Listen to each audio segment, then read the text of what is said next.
Assalamualaikum warahmatullahi wabarakatuh.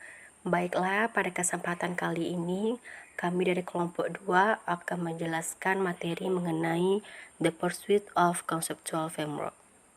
Dan di sini pada mata kuliah teori dan praktek akuntansi, dosen pengampunya yaitu Bapak Profesor Edi R. Rashid PhD CA dan Ibu Dr. Ami Fontanilla CA.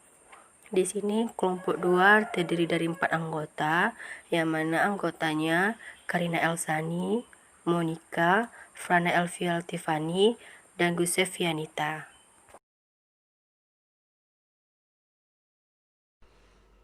Assalamualaikum warahmatullahi wabarakatuh. Baiklah, saya Gusef Yanita selaku pemateri pertama akan memaparkan hasil diskusi dari kelompok kami. Yang pertama, The Early Theories. Isu-isu seperti keberadaan ilmu akuntansi dan kebutuhan untuk mengembangkan kerangka teoritis mulai muncul di awal 1990-an. Percobaan pertama untuk mengembangkan teori akuntansi telah dilakukan oleh William A. Patton dan John B. Canning. Hasil kerja Patton berdasarkan disertasi doktor adalah menunjukkan bahwa semua perubahan aset dan kewajiban harus direfleksikan dalam laporan keuangan dan perubahan tersebut harus diukur secara nilai saat ini. Sedangkan hasil kerja Canning menyarankan agar kerangka untuk penilaian aset serta pengukurannya berdasarkan ekspektasi yang akan datang, serta model untuk menyamakan pendapatan dan beban. Pada tahun 1941, Scott meluncurkan kerangka konseptualnya dalam The Basis for Accounting Principles. Nah, kerangka konseptualnya merupakan prinsip yang digunakan dalam pengembangan peraturan dan teknik akuntansi. Selanjutnya, Early Authoritative and Semi-Authoritative Organizational Attempts to Develop the Conceptual Framework of Accounting. Pada tahun 1936, Asosiasi Akuntan Amerika mengeluarkan pernyataan sementara dari prinsip akuntansi yang mempengaruhi pelaporan tahunan perusahaan. Tujuan dari pernyataan ini ialah menyediakan panduan kepada Security Exchange Commission yang baru saja didirikan. Pada tahun 1938, Institut Akuntansi Amerika juga menerbitkan sebuah karangan yang berjudul Pernyataan Prinsip Akuntansi, yang mencoba menjelaskan teori akuntansi. Pada tahun 1940, Asosiasi Akuntan Amerika menerbitkan studi banding yang dilakukan oleh Patton dan A.C. Littleton yang berjudul Pengenalan Standar Akuntansi Perusahaan. Dalam karya tulis ini, selain memberikan penekanan terhadap penggunaan historical cost, juga dikenalkan matching concept. Pada tahun 1959, berdiri Accounting Principles Board yang menggantikan Komite on Accounting Procedures yang akhirnya menghasilkan The Basic Postulate of Accounting. Pada pertengahan tahun 1960-an, APB ikut serta dalam usaha mengembangkan teori akuntansi. Tujuan dari proyek tersebut ialah mengembangkan teori akuntansi yang komprehensif dan akhirnya menghasilkan pernyataan basic concept and accounting principle underlying financial statement of business enterprise. Pada tahun 1966, American Accounting Association menerbitkan A Statement of Basic Accounting Theory atau ASOBAT yang menjelaskan bahwa akuntansi ialah proses mengenali, mengukur, dan mengkomunikasikan informasi ekonomi untuk mengizinkan penilaian dan pengambilan keputusan oleh pengguna informasi. Dalam penilaian informasi akuntansi tersebut, dikenal 4 standar, yaitu relevansi, dapat dibuktikan, bebas dari kesalahan, dan dapat diukur. Pada tahun 1970-an, dikarenakan adanya proses penentuan standar yang macet, memaksa AAA memperbarui Asobat. Namun, bukannya memperbarui, AAA hanya mereview ulang status teori akuntansi akseptansinya.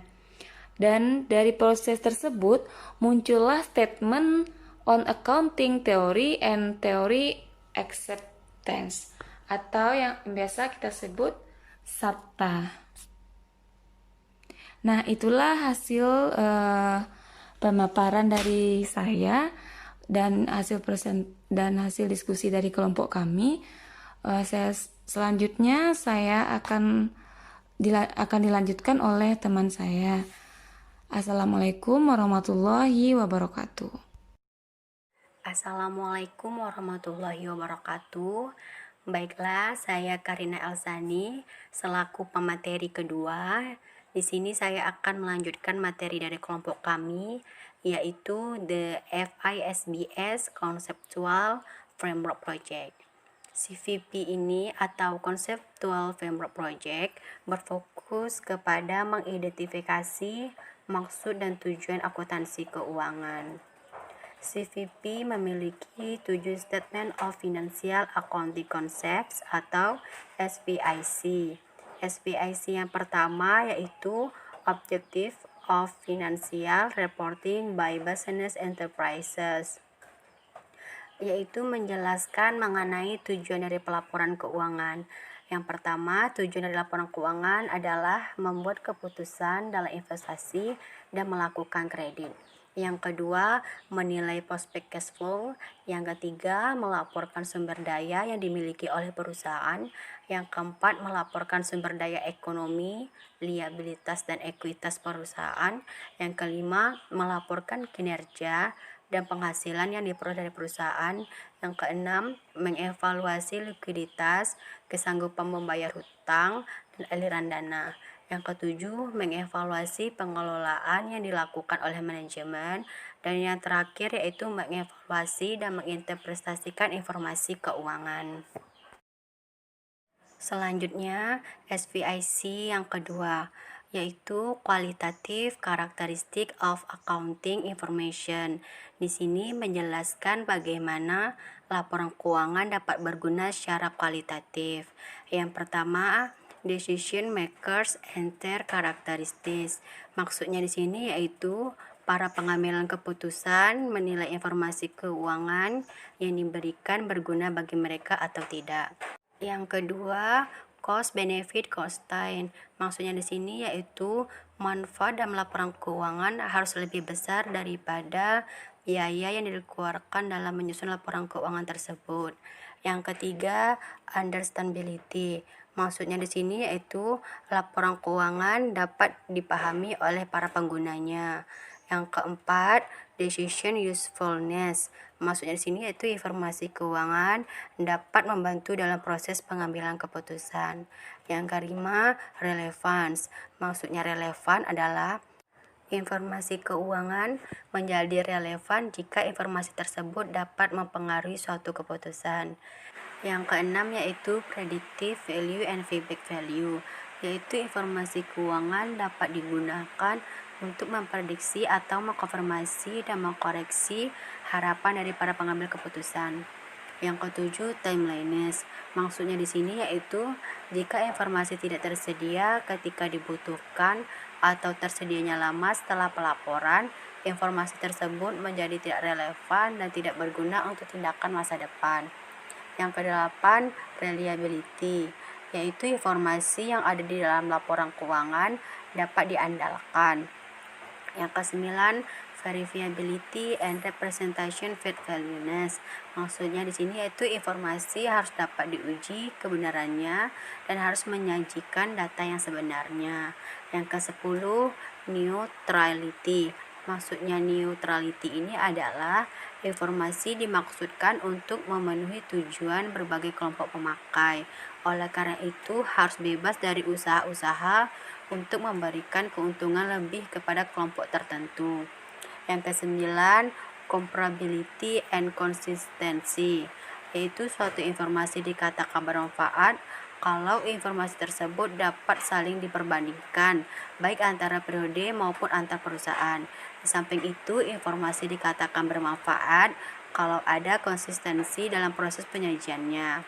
Yang terakhir, yaitu materiality constraint, yaitu materialitas merupakan faktor penting yang harus dipertimbangkan dalam mengakui suatu informasi akuntansi. Pertimbangan utamanya adalah apakah penyajian informasi tertentu akan mempengaruhi secara signifikan terhadap keputusan yang akan diambil. Selanjutnya SPIC nomor 5, yaitu Recognition and Measurement in Financial Statement of Business Enterprises. Menurut SPIC nomor 5 ini, laporan keuangan yang lengkap harus menunjukkan yang pertama, financial position at the end of the period.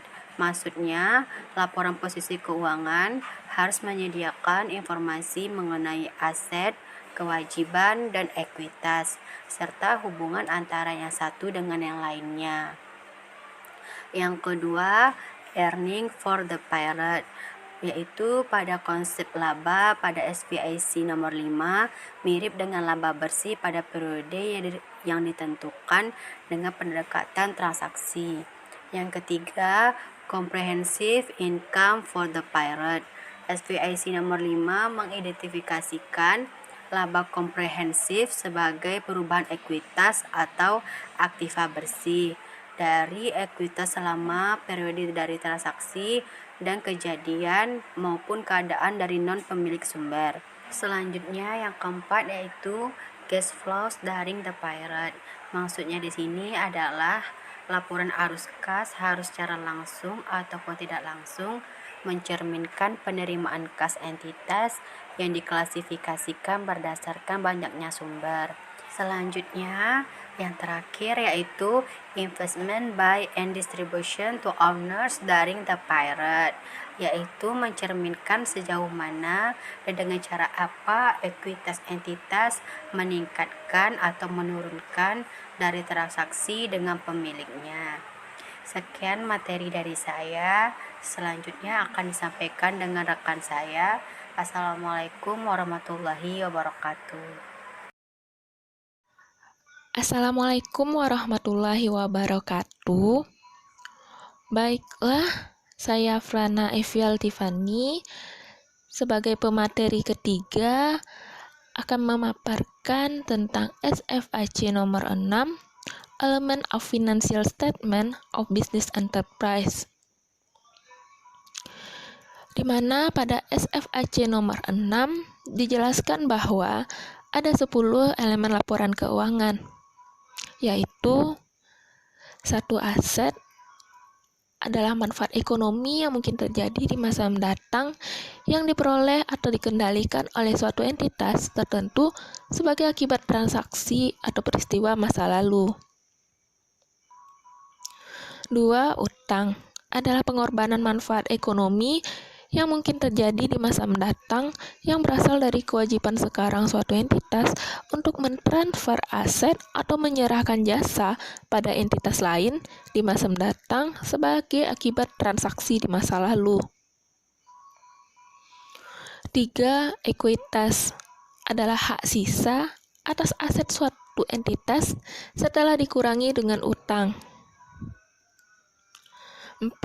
Investasi oleh pemilik adalah kenaikan aset neto suatu perusahaan yang berasal dari transfer entitas lain ke perusahaan tersebut atas sesuatu yang bernilai untuk memperoleh atau meningkatkan hak kepemilikan dalam perusahaan tersebut.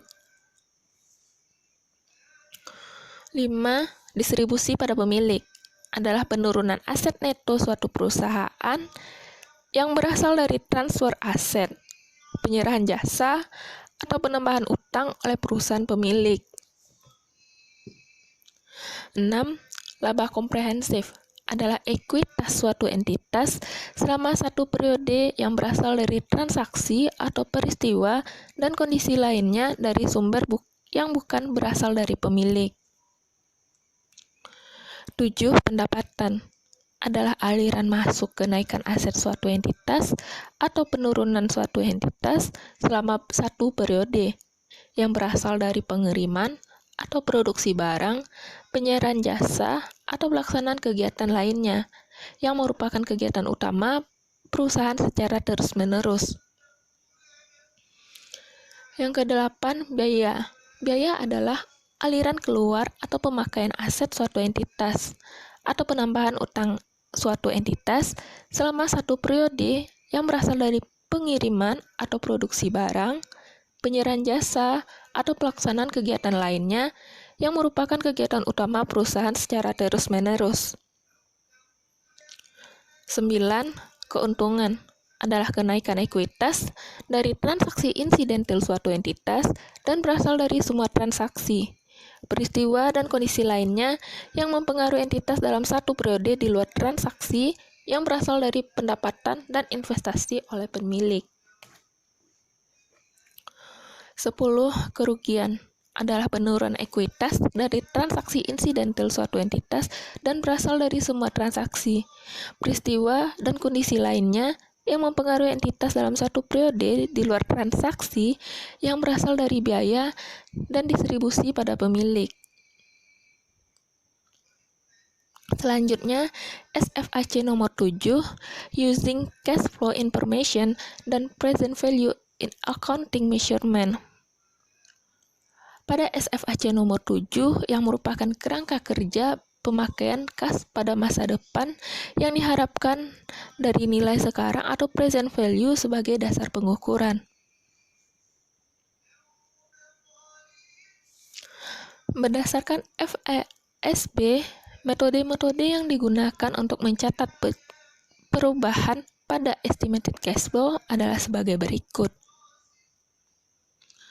Pertama, prospektif, yaitu menghitung tingkat bunga efektif yang baru berdasarkan arus kas masa depan. Kedua, catch up, menyesuaikan nilai tercatat dengan sekarang. Yang ketiga, retrospektif, yaitu menghitung tingkat suku bunga baru berdasarkan arus kas yang ada sampai saat ini dan arus kas yang diharapkan di masa mendatang. Selanjutnya yaitu tentang perbedaan principle based dengan rule based accounting.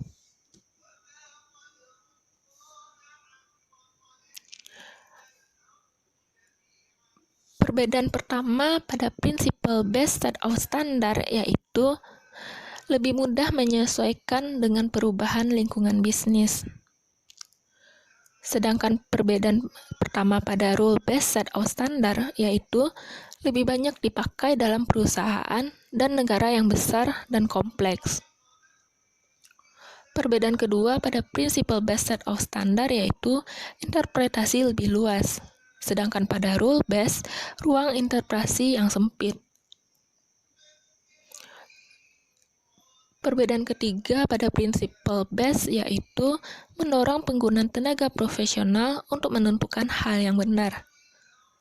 Sedangkan perbedaan ketiga pada rule based yaitu memberikan petunjuk detail untuk implementasi praktek. Selanjutnya, perbedaan keempat pada principle based yaitu terlihat mungkin dapat mengurangi financial engineering. Sedangkan perbedaan keempat pada rule based yaitu sedikit dibutuhkan penjelasan dalam laporan keuangan.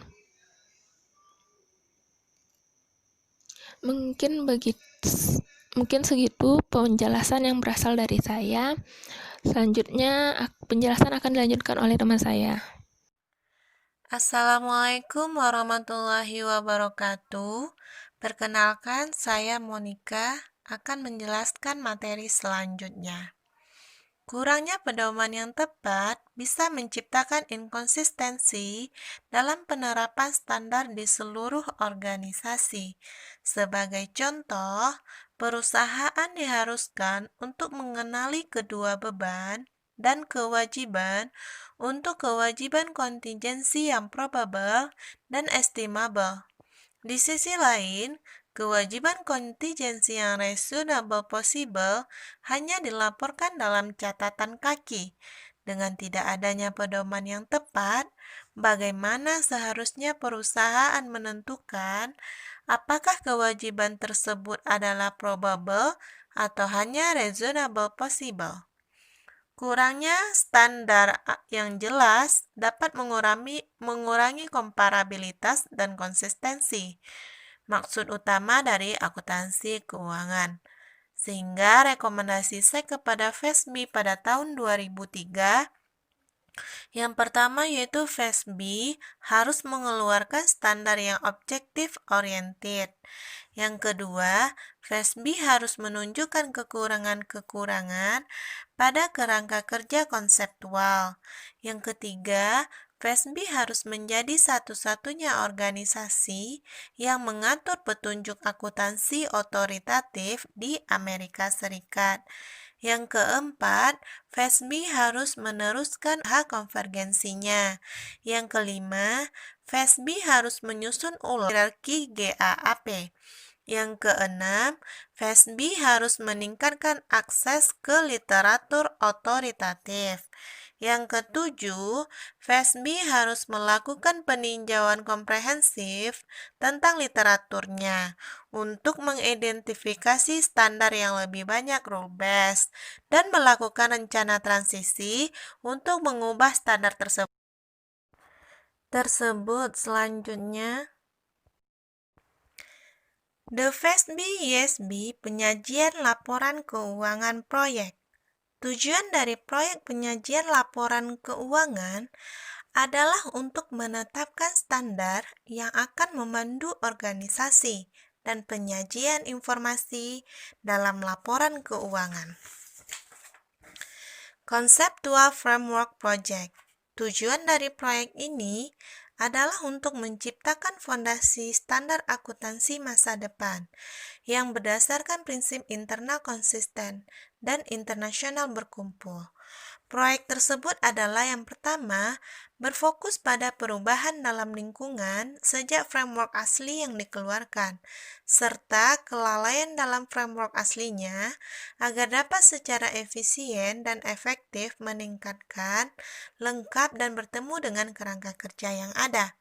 Yang kedua, memberikan prioritas untuk mengatasi isu-isu dan berunding dalam setiap fase yang mungkin untuk menghasilkan manfaat bagi Dewan dalam jangka pendek.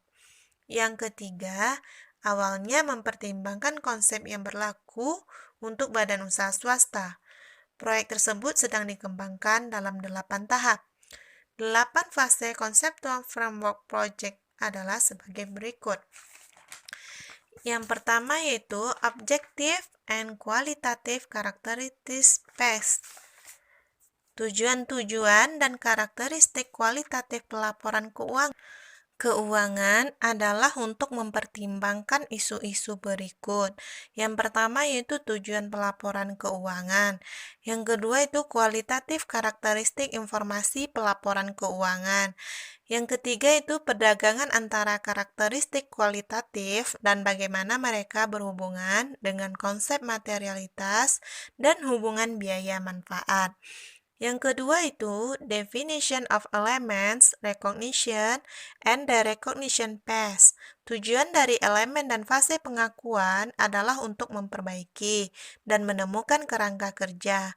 Yang ketiga itu measurement phase. Tujuan dari tahap ini adalah untuk memberikan panduan untuk memilih dasar pengukuran yang memenuhi tujuan dan karakteristik kualitatif laporan keuangan. Yang keempat yaitu Reporting Entity Concept Phase. Tujuan dari fase ini adalah untuk menentukan apa yang merupakan entitas pelaporan untuk tujuan pelaporan keuangan. Yang kelima yaitu Boundaries of Financial Reporting and Presentation and Disclosure Phase. Tujuan dari penyajian dan pengungkapan, termasuk batas-batas pelaporan keuangan, adalah untuk menentukan konsep-konsep yang mendasari layar dan pengungkapan informasi, dan untuk mengidentifikasi batas-batas informasi tersebut yang akan mencapai tujuan pelaporan keuangan untuk tujuan umum. Yang keenam yaitu purpose and status of the framework PAS. Tujuannya adalah untuk mengembangkan suatu kerangka kerja yang sebanding dalam penggunaan kewenangan dewan, baik dalam proses penetapan standar. Yang ketujuh yaitu application of the framework to not-for-profit entities PAS. Tujuan dari fase proyek kerangka konseptual adalah untuk mempertimbangkan penerapan konsep yang dikembangkan pada tahap awal untuk not-for-profit entitas di sektor swasta. Yang kedelapan yaitu remaining issues if any pass. Tujuan dari fase ini adalah untuk mempertimbangkan isu-isu yang tersisa yang belum ditangani oleh 7 tahap sebelumnya. Demikianlah presentasi dari saya kembalikan kepada moderator. Baiklah, sekian dari presentasi kelompok kami. Apabila ada kata-kata yang salah, kami memohon maaf. Wabillahi taufiq wal hidayah. Wassalamualaikum warahmatullahi wabarakatuh.